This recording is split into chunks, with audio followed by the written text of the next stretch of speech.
আজকে বর্তমান অন্তর্বর্তী সরকারের মাননীয় প্রধান উপদেষ্টা প্রফেসর ডক্টর মোহাম্মদ ইউনূস বিভিন্ন রাজনৈতিক দলকে, আমাদের দল এবং গণতন্ত্র মঞ্চের ভুক্ত দলগুলো সহ বেশ কয়েকটি রাজনৈতিক দলের নেতৃবৃন্দকে ডেকেছিলেন কথা বলার জন্যে, এবং সেই বৈঠকে তিনি বর্তমান পরিস্থিতি কিছুটা তুলে ধরেছেন। দুটো বিষয়ে তিনি গুরুত্ব দিয়েছেন। একটা হচ্ছে যে এই পরিস্থিতিটা এমন যেখানে তার পক্ষে কাজ করার ক্ষেত্রে নানা অসুবিধার জায়গা তৈরি হচ্ছে, এবং সেইটা এমন অবস্থা তৈরি করছে যে তিনি কাজ চালিয়ে নিতে পারবেন কিনা সে নিয়েও তার মধ্যে একটা সংশয়ের মতো তৈরি হয়েছিল। তিনি ভেবেছিলেন যে কাজ যদি ভালো মতো চালিয়ে যেতে না পারা যায় তাহলে তো দায়িত্বে থাকার কোনো প্রয়োজন নেই, কিন্তু আবার যে দায়িত্বের জায়গা তিনি নিয়েছেন, সারা দেশবাসীর প্রত্যাশা, রাজনৈতিক দলগুলো সহ দেশের জনগণের যে ভরসার জায়গা আছে, সেই সব উপলব্ধি করেই তিনি সকলের সাথে আবার আলাপ আলোচনা করছেন কিভাবে এই পরিস্থিতিটাকে একটা কাঙ্ক্ষিত জায়গায় নিয়ে যাওয়া যায়। দ্বিতীয় আরেকটি বিষয়ের উপর তিনি গুরুত্ব দিয়েছেন, সেটা হচ্ছে যে দেশের সার্বিক যে রাজনৈতিক এবং নিরাপত্তাগত পরিস্থিতি, নানা ধরনের আশঙ্কার জায়গা এখানে তৈরি হচ্ছে। বাংলাদেশের অভ্যন্তরে আমাদের পরাজিত যে ফ্যাসিস্ট শক্তি, তাদের নানান রকম তৎপরতা, গোপন প্রকাশ্য, এবং তাদের যে বিদেশি সহযোগীরা, তারা যেভাবে নানা ধরনের এই যে অন্তর্বর্তী সরকার, বাংলাদেশের একটি গণতান্ত্রিক প্রক্রিয়া এবং আমাদের স্বাধীনতা, সার্বভৌমত্ব, এই সব কিছুকে বাধাগ্রস্ত, ব্যাহত কিংবা ক্ষতিগ্রস্ত করার জন্য চেষ্টা করছে, সেইটা একটা আশঙ্কাজনক অবস্থা আছে। সেই ক্ষেত্রে তিনি সকলের যে ঐক্য, সেই ঐক্য কামনা করেছেন, যে রাজনৈতিক দিক থেকে এবং দেশের শ্রেণী পেশার মানুষ, শিক্ষার্থী, সমস্ত জনগণ এবং বিশেষভাবে রাষ্ট্রীয় প্রতিষ্ঠানগুলো সকলে মিলে আমরা যদি একটা ঐক্যবদ্ধ জায়গায় থাকি, তাহলে এই যে অভ্যুত্থানের অর্জন, গণতান্ত্রিক যে আমরা প্রক্রিয়ায় আছি, একটা উত্তরণের জায়গায় আমরা যাচ্ছি, এবং সর্বোপরি আমাদের স্বাধীনতা, সার্বভৌমত্ব কোনোটাই বাধাগ্রস্ত কিংবা ক্ষতিগ্রস্ত করার শক্তি কেউ পাবে না। তো সেই জায়গা থেকেই তিনি বৈঠক আহ্বান করেছেন, বিভিন্ন রাজনৈতিক দলের সাথে তিনি কথা বলছেন।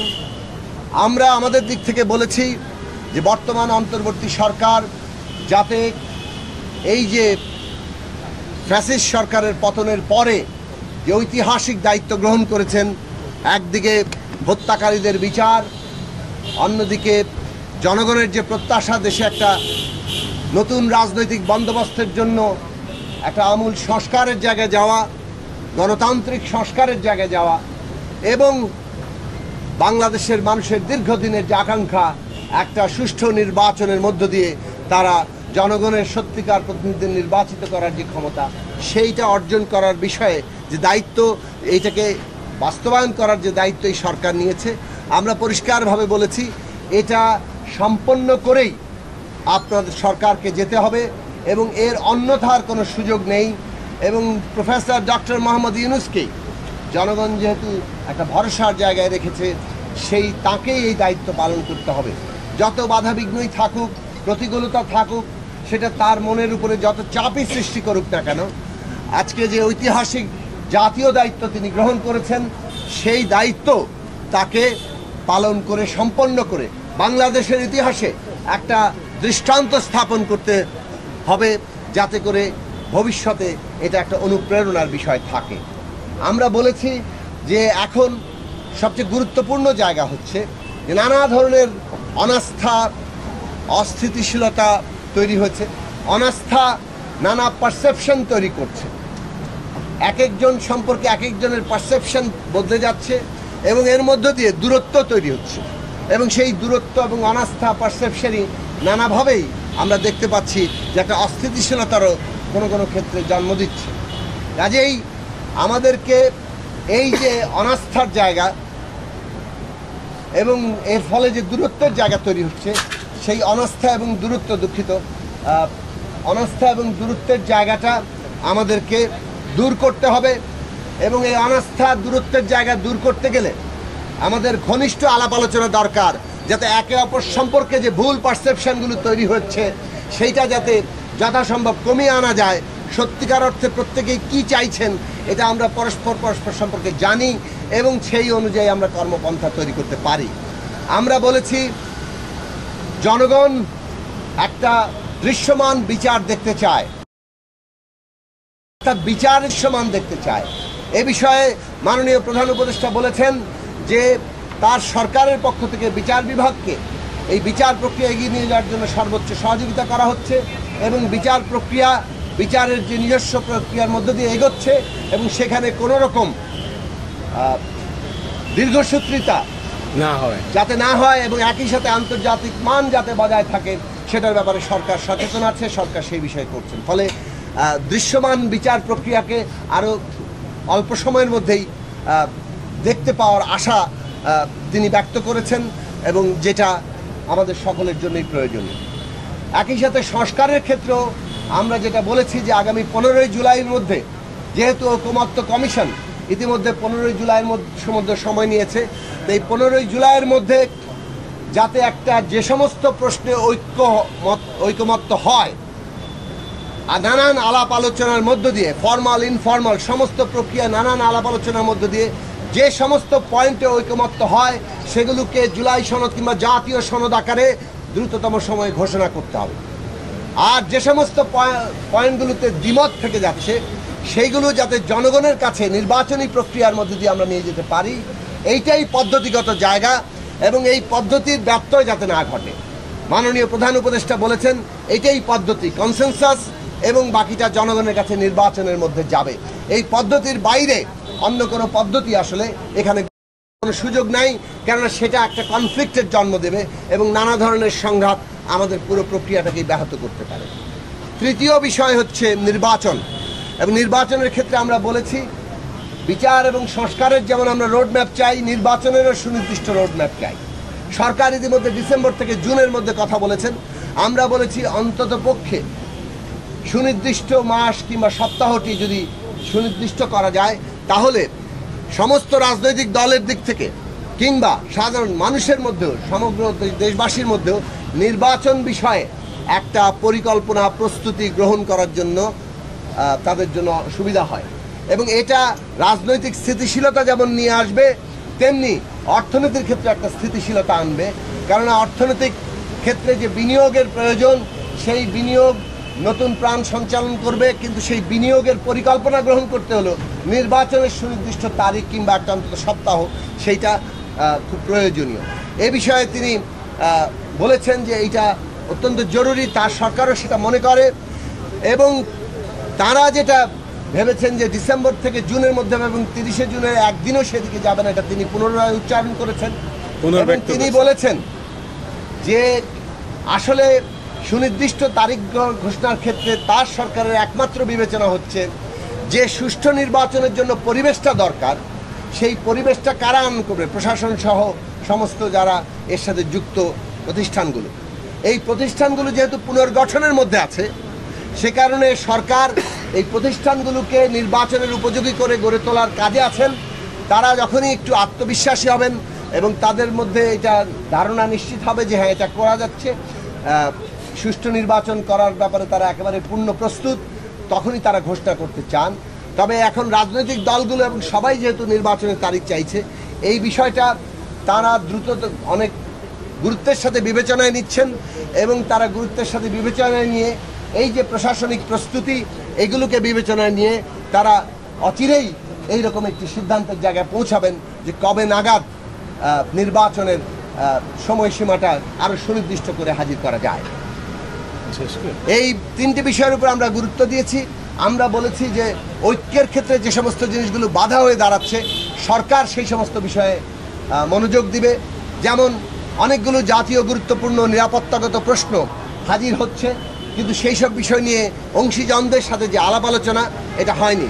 বিগত ফেব্রুয়ারির পরে 3 মাসের পরে আজকে এক ধরনের আলাপ আলোচনা শুরু হয়েছে সরকারের সাথে।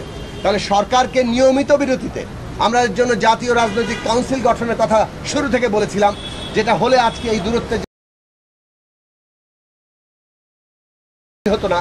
কিন্তু আমরা বলেছি এখন কোনো না কোনো কাঠামোগত জায়গা থেকে সরকার যাতে নিয়মিতভাবে অংশীজন রাজনৈতিক দল সহ অংশীজনদের সাথে আলোচনা করে এবং এই ধরনের জাতীয় গুরুত্বপূর্ণ প্রশ্নগুলো একটা আলোচনার প্রক্রিয়ার মধ্য দিয়েই সরকার এগোয়, তাহলে এই জায়গায় থাকবে না। আরেকটি গুরুত্বপূর্ণ বিষয় অভ্যুত্থান।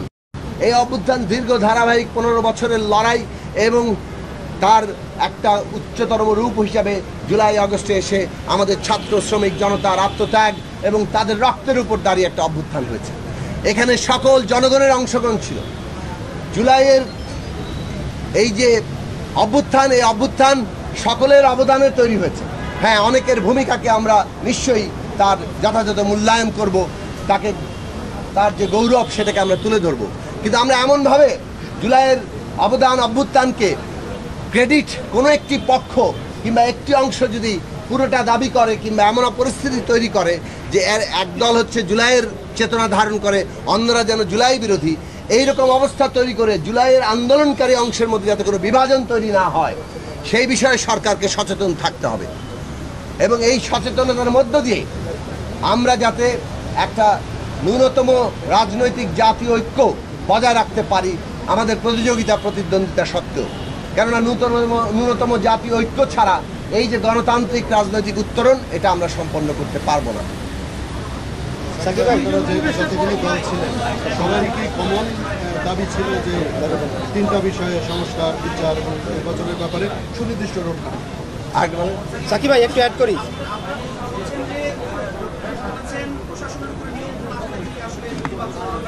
কথাটা এইভাবে না, প্রশাসনিক সহ নির্বাচনের আয়োজনের যে প্রস্তুতির মধ্যে তারা আছেন সেটার ব্যাপারে তারা আরও একটু আত্মবিশ্বাসী হতে চাচ্ছেন, অথবা তারা আরো কমফোর্টেবল না বলছি যে আর একটু কমফোর্টেবল হতে চাচ্ছেন, অর্থাৎ পুরো জিনিসটা প্রস্তুতিটা সম্পন্ন হয়েছে এই ধারণাটা সরকারের কাছে তৈরি হলেই তারা ভেবেছেন যে এটা করবেন। ফলে এখানে যেহেতু একটা দূরত্ব তৈরি হয়ে গেছে যে সরকার মনে হচ্ছে যেন মানে অনেক এই যে রাজনৈতিক দলগুলো সহ সমস্ত পক্ষের মধ্যে যে মনে হচ্ছে নির্বাচন ঘোষণাটা প্রলম্বিত করা হচ্ছে, সেইটা তারা মনে করেন যে প্রলম্বিত ইচ্ছাকৃতভাবে তারা করছেন না।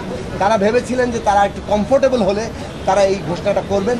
রাজনৈতিক দলগুলোর দাবির পরিপ্রেক্ষিতে তারা মনে করছেন যে এখন কত দ্রুততম সময় সেটা করা যায় সেটা তারা গুরুত্বের সাথে বিবেচনা করবে।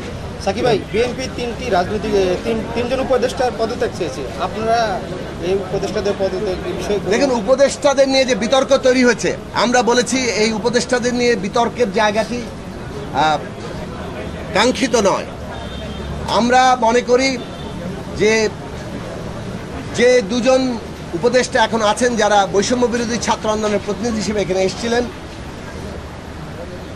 তাদের মোট 3 জন উপদেষ্টা হিসেবে এই উপদেষ্টা পরিষদে ছিলেন। তার মধ্যে নাহিদ ইসলাম, তিনি উপদেষ্টা পরিষদ থেকে পদত্যাগ করে কিংবা সরে দাঁড়িয়ে তিনি একটা রাজনৈতিক দলের দায়িত্ব গ্রহণ করেছেন। বাকি যে 2 জন উপদেষ্টা আছেন বৈষম্য বিরোধী ছাত্র আন্দোলনের প্রতিনিধি হিসাবে, তাদেরও কিন্তু ভবিষ্যৎ রাজনৈতিক পরিকল্পনা আছে কিনা। যদি তাদের ভবিষ্যৎ রাজনৈতিক পরিকল্পনা থাকে তাহলে নিয়ম অনুযায়ী কিন্তু তাদের একটা সময় সরে দাঁড়ানোর প্রশ্ন আছে। কাজেই এটা কোনো বিদ্বেষের ব্যাপার নয়, এটা কোনো রাজনৈতিক বিরোধিতার প্রশ্ন নয়, এটা একটা নিয়মের প্রশ্ন যে যাদের রাজনৈতিক পরিকল্পনা আছে তারা এই অন্তর্বর্তীকালীন উপদেষ্টা পরিষদে থাকবেন না। যেহেতু এটা কোনো রাজনৈতিক দলগুলোর সমন্বয়ে জাতীয় সরকার নয়, তারা সেই সময় বৈষম্য বিরোধী ছাত্র আন্দোলনের প্রতিনিধি ছিলেন। এখন যেহেতু রাজনৈতিক দল গঠিত হয়েছে, তাদের একটা অংশ রাজনৈতিক দল গঠন করেছে এবং এই 2 জন উপদেষ্টা রাজনৈতিক দলের সাথে যুক্ত হয়েছেন। সেই জায়গাটাতে আমরা মনে করি যে যুক্ত হননি, কিন্তু তাদের যুক্ত হওয়ার সম্ভাবনা থাকতে পারে। সেই রকম প্রশ্নগুলো যদি থাকে সেটা যাতে কোনো দূরত্ব সৃষ্টি না করে, এই ক্ষেত্রে তাদের কিভাবে তারা উপদেষ্টা পরিষদ থেকে বিযুক্ত হয়ে রাজনৈতিক নিজেদের পরিকল্পনা বাস্তবায়ন করবেন সেই বিষয়ে স্পষ্টতা থাকা দরকার। অন্যদিকে আমরা যে বিষয়টি সবসময় মনে করেছি, এটাও বলি আমাদের অবস্থানটি, যে আমরা মনে করি বাংলাদেশ একটা জাতীয় পুনর্গঠনের কালে আছে। এই জাতীয় পুনর্গঠনের কালে এই সংস্কার এবং জাতীয় নির্বাচনটি এখন মুখ্য প্রশ্ন। এখানে জাতীয় নির্বাচনটাই আমাদের যথাসম্ভব দ্রুত আগে একটা রোড ম্যাপের জায়গায় আসতে হবে। মাঝখানে অন্য নির্বাচন, স্থানীয় নির্বাচন এখন জাতীয় নির্বাচনের চাইতে অগ্রাধিকার নয়। ভাই, আরেকটা জিনিস হচ্ছে, গত সপ্তাহের শেষ দিকে রাজনৈতিক অঙ্গনে একটা ধোঁয়াশা সৃষ্টি হয়েছে। এখন আপনাদের সঙ্গে এবং বিএনপির সঙ্গে জামাতের সঙ্গে আপনাদের বৈঠক হলো সরকারের সঙ্গে, আপনাদের সঙ্গে বৈঠক হওয়ার পর ইউনূস সরকার কি অনেকটা বা আপনারা অনেকটা স্বস্তিতে আছেন কিনা বা আকাশ অন্ধকার করছেন না কিছু? আচ্ছা, লাস্ট প্রশ্ন করেছেন, একটু বলে দেব নাকি? জানার বিষয় তাহলে হসপিটালে দেখুন, এটা প্রশ্ন এটা। আচ্ছা দেখুন, প্রফেসর ডক্টর মোহাম্মদ ইউনূস যিনি এই অন্তর্বর্তী সরকারের দায়িত্ব নিয়েছেন, যার উপরে বাংলাদেশের রাজনৈতিক দলগুলো, বিশেষত আন্দোলনকারী রাজনৈতিক দল সহ দেশের জনগণ ভরসা রেখেছেন। আমরা মনে করি এই যে বিচার সংস্কার এবং নির্বাচনের যে রাজনৈতিক প্রক্রিয়া এবং উত্তরণ পর্ব, এই পর্ব তার নেতৃত্বেই এটা সম্পন্ন হতে হবে। তার এখানে মাঝখান থেকে সরে যাওয়া অথবা দায়িত্ব ছেড়ে দেওয়ার কোনো সুযোগ নেই, কোনোভাবে এটা আলোচনার বিষয়ই হতে পারে না। কাজেই প্রফেসর ডক্টর মোহাম্মদ ইউনূস যিনি মনে করেছিলেন যে এখানে নানান প্রতিকূল বাস্তবতায় তিনি আসলে দায়িত্ব পালন করতে পারবেন কিনা, তার মনে প্রশ্ন জন্ম দিয়েছিল। এই প্রশ্ন তিনিও মনে করেন এখন যে এটার আর কোনো সুযোগ নেই। বাংলাদেশের এই ঐতিহাসিক পর্ব দায়িত্ব পালন করে যাওয়া এবং এটাকে সম্পন্ন করা, এটা তিনি, তার উপর ঐতিহাসিক দায়িত্ব, সেটা তিনি করবেন।